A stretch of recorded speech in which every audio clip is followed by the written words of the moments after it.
काल रस्त्याचं भूमिपूजन होतं. त्या भूमिपूजनामध्ये आपण सर्वांनी पाहिलं की महापालिका इथं भूमिपूजन झालं आणि कार्यक्रम झाला. त्यानंतर पुरुषांच्या अंगावर जाणे, पुरुषांना धक्काबुक्की करणे असा प्रकार झाला होता.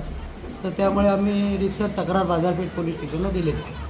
त्यानंतर तक्रार देऊन आम्ही नगरपालिकेत आल्यानंतर सदरची महिला आहे, तिचा शिवसेनेची काडी मात्र संबंध नाही किंवा ती आमची पदाधिकारी नाही. एक महिला आहे म्हणून आम्ही प्रोटेक्ट करतो आणि महिलेने त्यांची कुठपर्यंत एखादा पुरुष सहन करू शकतो त्याला पण लिमिट असतं.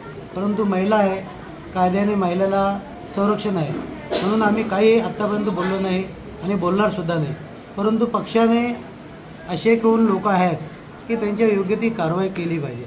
आज पुरुषाच्या अंगावर हात टाकणं आणि समजा पुरुषाने प्रोटेक्ट नसतं केलं आणि हात टाकला असता तर मीडियामध्ये किती बवाल झाला असता. काही एक पुरुषाने महिलेच्या अंगावर हात टाकला, आता महिलेने पुरुषाच्या अंगावर हात टाकला तर ही किती मोठी बाब आहे.